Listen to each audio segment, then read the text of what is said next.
1 જાન્યુઆરી 2026ની રાત્રે 150 કિલોમીટરથી વધુની ઝડપે મહિન્દ્રાની ઇલેક્ટ્રિક કાર હંકારી રહેલા કાપડ વેપારી મંથન પટેલ અને BMW ચલાવી રહેલા ઝલક નામના યુવાને નિર્દોષ પરિવારની સ્વિફ્ટ કારનો કચ્ચર ઘાણ કાઢી નાખ્યો હતો.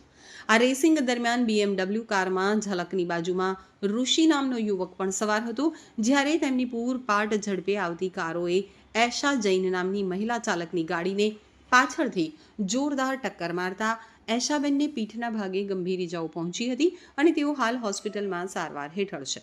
તો મળતી માહિતી મુજબ ન્યૂ યરની રાત્રે બે નબીરાઓ પોતાની લક્ઝરી કાર મહિન્દ્રા B6 અને BMW લઈ અને રસ્તા ઉપર રેસિંગ કરી રહ્યા હતા. વેસુ પોલીસની પ્રાથમિક તપાસમાં બહાર આવ્યું છે કે અકસ્માત સમયે બંને કારોની સ્પીડ 150 કિલોમીટર પ્રતિ કલાકથી પણ વધુ હતી. આ બેફામ ગતિએ દોડતી કારોએ રસ્તા ઉપરથી પસાર થઈ રહેલી સ્વિફ્ટ કારને જોરદાર ટક્કર મારી હતી. અકસ્માતની તીવ્રતા એટલી વધારે હતી કે જોતા જ હૃદય ધ્રુજી ઉઠે. ટક્કર લાગતાની સાથે જ સ્વિફ્ટ કાર ચલાવી રહેલી મહિલાને ગંભીર ઇજાઓ પહોંચી હતી. કારને આગળથી લઈ પાછળ સુધી મોટું નુકસાન થયું હતું અને કાચના ટુકડા રસ્તા ઉપર વેરવિખેર થઈ ગયા હતા.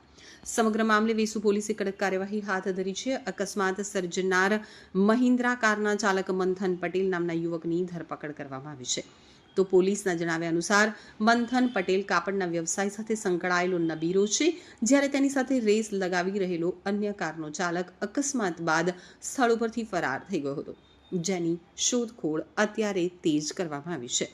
તો પોલીસે હોસ્પિટલ પહોંચી રીતેશભાઈ જૈનનું નિવેદન લેવાની તજવીજ હાથ ધરી છે અને MLC હેઠળ ગુનો નોંધી તપાસ હાથ ધરી છે. અકસ્માત સ્થળે કારની હાલત જોતા અંદાજો લગાવી શકાય છે કે જો એરબેગ્સ ન ખોલી હોત તો મોટી જાનહાનિ થઈ શકી હોત. હાલ પોલીસ CCTV ફૂટેજના આધારે ફરાર નબીરાને પકડવા અને અકસ્માતની કડીઓ જોડવા માટે તપાસ કરી રહી છે.